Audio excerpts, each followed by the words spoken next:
All right, guys, how y'all doing today? My name is John. I'm with BlueMatch Realty, and today I have Stephen Noble with me. Stephen is in charge of our operations. He does a lot of the transactions here at BlueMatch. So if you've ever had a chance to sell your home with us and you've talked to a Australian guy with a beautiful Australian accent, this is the face behind all of the work that you are experiencing on the back end. So Stephen, please introduce yourself. You can tell us a little bit about yourself. G'day, I'm Stephen.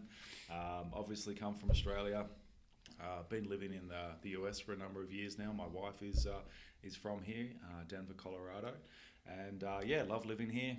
Got involved in real estate around 3 years ago, and have been a licensed broker, working on a number of transactions and gaining experience over that time, and working very closely here at BlueMatch with the team.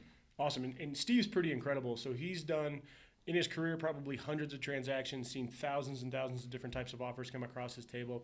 He sees tons of them on a daily basis. Steve lists and sells homes. That's pretty much all he does. And today we're going to jump into a continuation of the series of what we're producing is how we can help you not just save money in commissions, but also net more money in the process, and also make you aware of things that you need to be aware of during the process of the negotiation and things that can happen during a real estate transaction that could potentially cost you lots of money or put you into a really, really bad situation. So I'm going to start off today's story talking about appraisal gap and how certain agents will take advantage of appraisal gap situations, especially in for sale by owner situations, or if they're working with an inexperienced agent on the other side of the table. They'll look at these situations and say, okay, here's an opportunity for me to put my client in a really good position. For those of you who don't know what appraisal gap is, essentially it's when the home has a value that you're willing to sell it for. So say you want to sell your home for $500,000 and you have to go to the bank to get a loan to borrow to buy that house. The bank's going to do an independent appraisal on that house.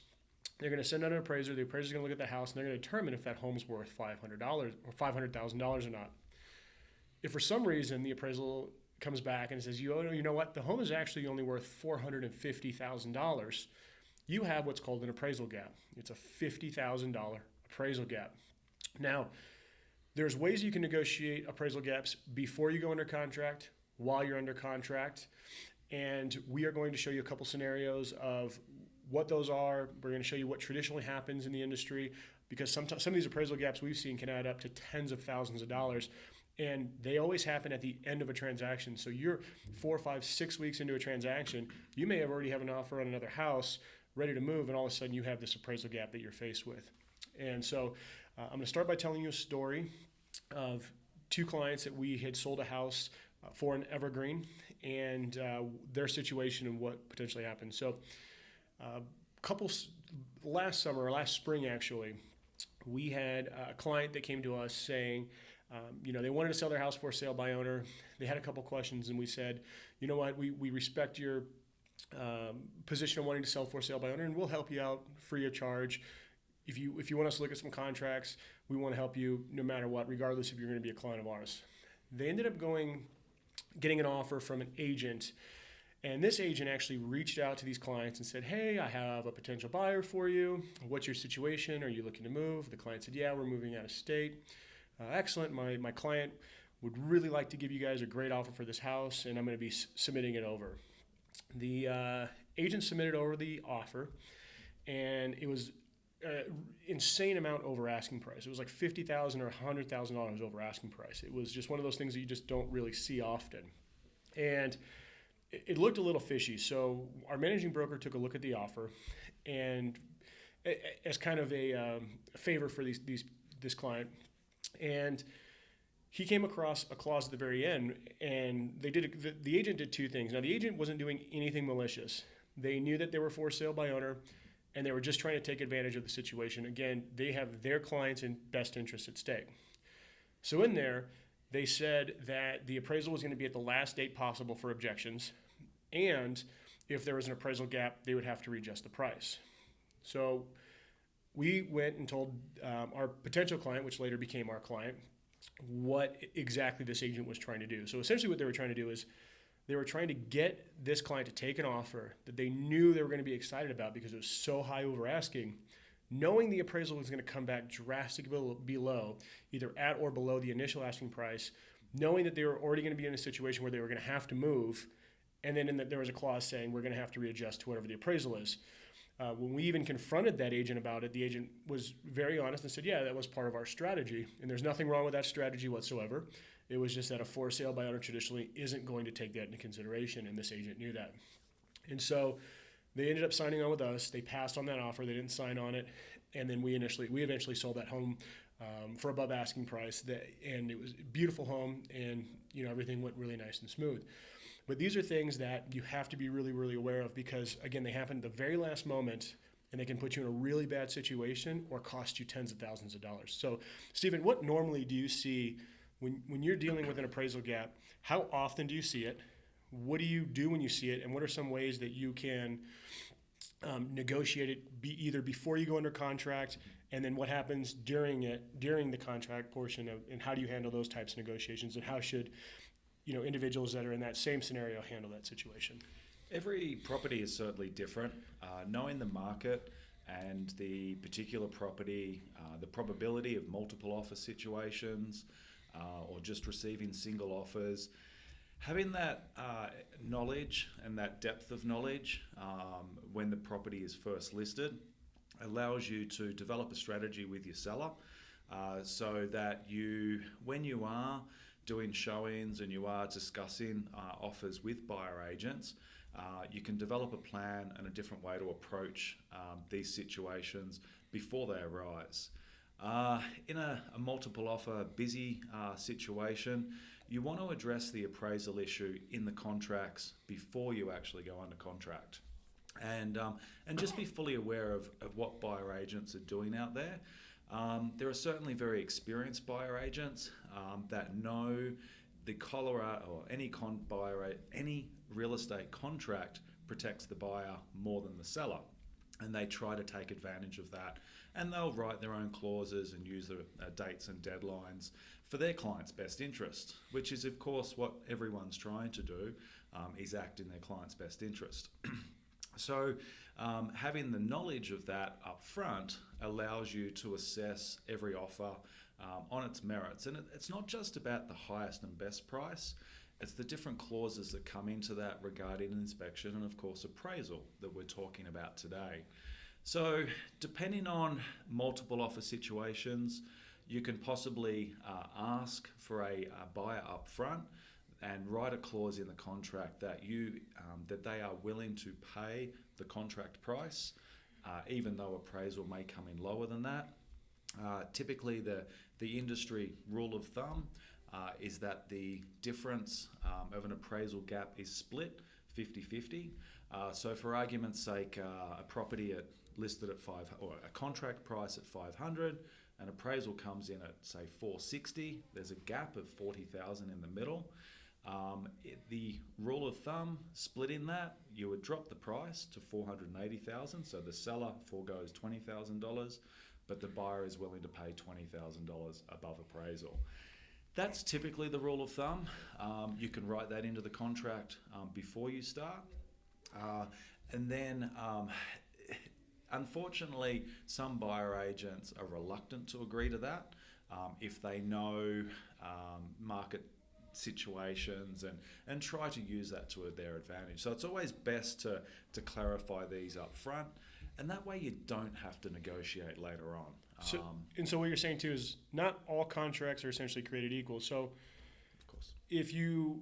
From what I'm getting what Steve's saying and from what I've seen him do, some of his magic is if, say the asking price is 500 and you have one offer for 510 and one for 505, mm-hmm. If the 505 says we're willing to pay any sort of appraisal gap 100%, mm-hmm. It could be a much stronger offer than the 510 if you think that you're oftentimes seeing these appraisal gaps. And I know every market's different. We've been seeing appraisal gaps happen way more than I think people realize. We're seeing quite a bit here in the Denver market. I know in Washington we're seeing the same thing. How often would you say percentage-wise are you even seeing it? Probably about 1 in 6, 1 in 7 transactions, there'll be an appraisal gap. So that's a pretty good amount, Mm-hmm. Especially, when in a multiple offer situation like Steve was saying, your pricing is usually going to be going over the asking price. Mm-hmm. So you can correct me if I'm wrong, but the chances of having an appraisal gap in those bidding situations is probably heightened. Yes. So those are things that you really want to negotiate out up front. Now, the other thing too is if you're working with a full rate real estate agent on the list side and on the buy side. Now, this is one thing that we often will encounter too. We will ask the buyer's agent, especially when the commissions are really hefty, and saying, if the buyer agent's making $30,000 on a deal, they have a vested interest of wanting to get the deal done. So remember, you can always ask for a 50-50 appraisal gap, and then don't be afraid to ask the agent as well to contribute some of their commissions toward it too. And a lot of times you'll find out agents are more than willing to say, actually, I'll contribute, $3,000. The listing agent, will you contribute $3,000? Yes, and everybody's happy.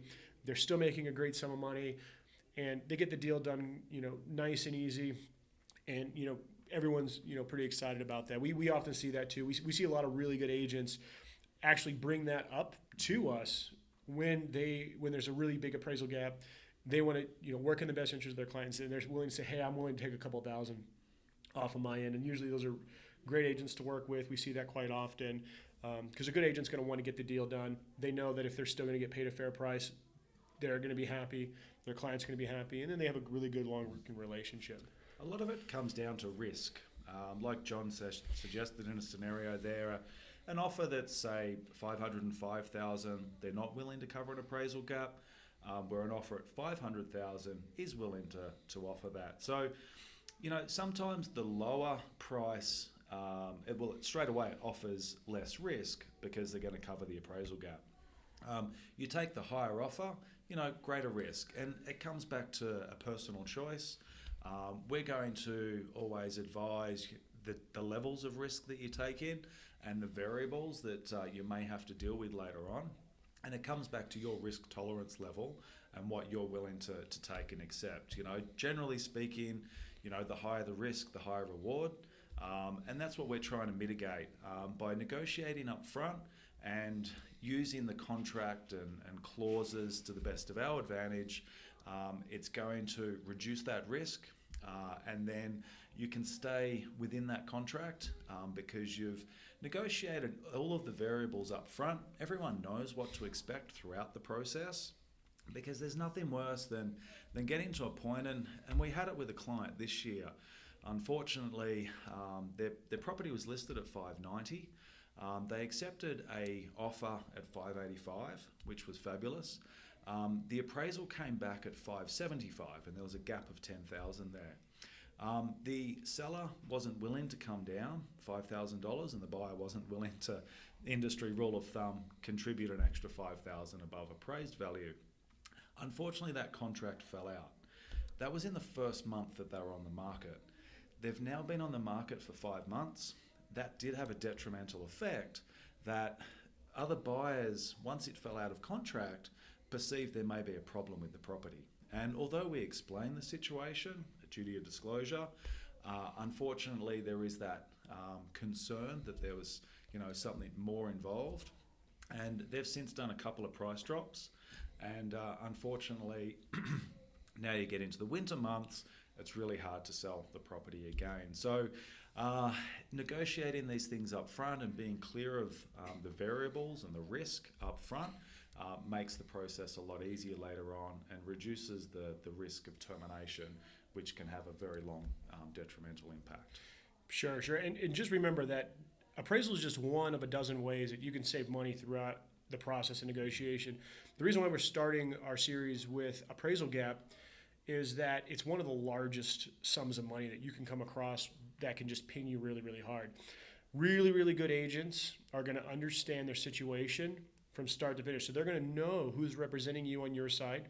If you have an agent that's green that may only have 1 or 2 deals under their belt, they almost may be just as good as if you were to try to sell it yourself, because agents can miss a lot of things on their own too. Now keep in mind, when you're a for sale by owner, agents will look at that and they're going to use I wouldn't even say a trick, they're going to use the best strategies in the book if they're a tough agent to get the best deal for their client. So always remember that there are a lot of ways that you can protect yourself. Negotiating these appraisal gaps up front is a great one. Now remember, if you don't have a lot of offers, you don't have a lot of negotiation room. Some agents will say, no, we're not going to negotiate an appraisal gap up front because it could be an insane amount of money. And we may not want to cover it. Or you may say, okay, we'll cover up to 50% of an appraisal gap up to a certain amount or whatever it might be. But whatever, like Steve said, whatever you can negotiate up front is always going to put you into a better situation, because the further along you go, the likelihood of you relisting and getting back on and getting that, same high price or same hot market starts to decrease, because you're faced with, time off market and all of these things, these other factors that are happening. So just keep that aware. They do happen. For sale by owners, we see a lot of really good agents put their clients in the best strategy against for sale by owners. One of the ways, again, to capture it is with appraisals. They'll throw big offers just to get you to take it, especially in a really high bidding scenario, knowing you're just going to have to come down later on.